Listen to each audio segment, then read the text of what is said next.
बुद्धिमान लालची आदमी की कहानी। बुद्धिमान लालची आदमी।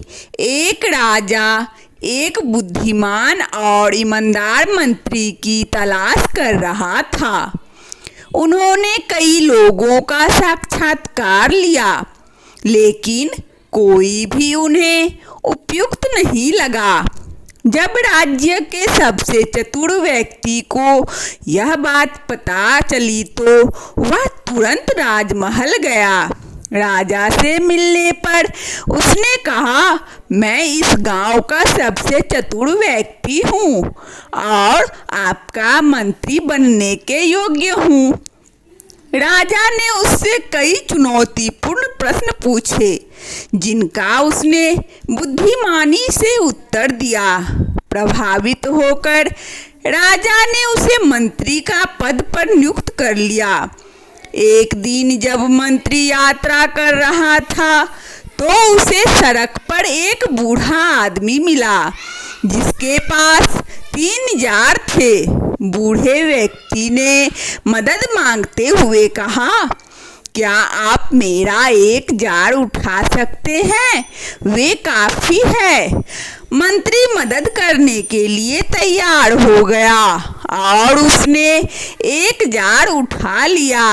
उत्सुकतावश उसने बूढ़े व्यक्ति से पूछा कि जार में इतना भारी क्या है?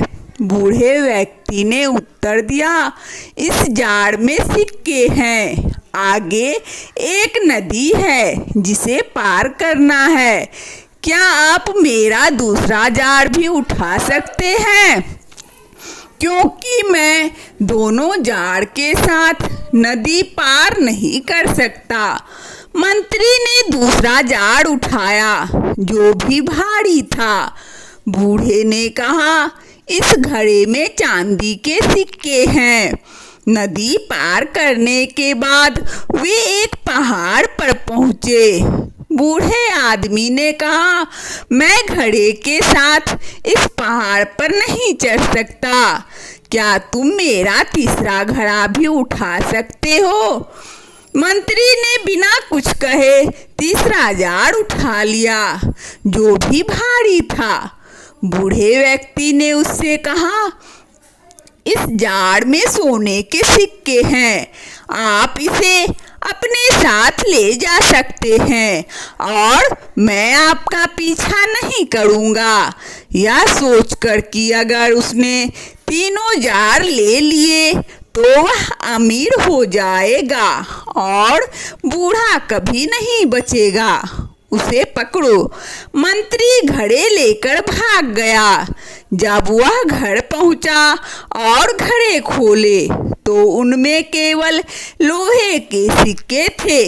वे अचंभे में आ गए। कुछ देर बाद बूढ़ा उसके घर पहुंचा और उस पर तीनों जार चुराने का आरोप लगाया। मंत्री ने गुस्से में इनकार करते हुए कहा, आप झूठ बोल रहे हैं।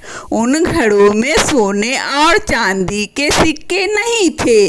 बूढ़े ने हंसकर अपनी असली पहचान बताई। वह कोई और नहीं बल्कि राजा था।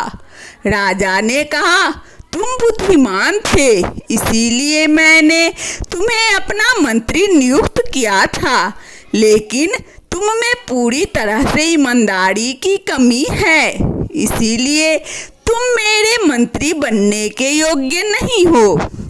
राजा की बातें सुनकर मंत्री को अपने लालच पर बहुत पछतावा हुआ।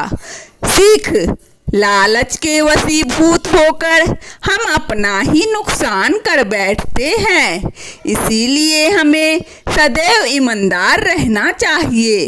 वंदना स्टोरी चैनल में इस कहानी को सुनने के लिए आप सभी श्रोताओं को बहुत बहुत धन्यवाद। यदि हमारा कहानी अच्छा लगे हो तो कृपया लाइक और सब्सक्राइब अवश्य करें, ताकि नोटिफिकेशन सबसे पहले आपको मिले। धन्यवाद।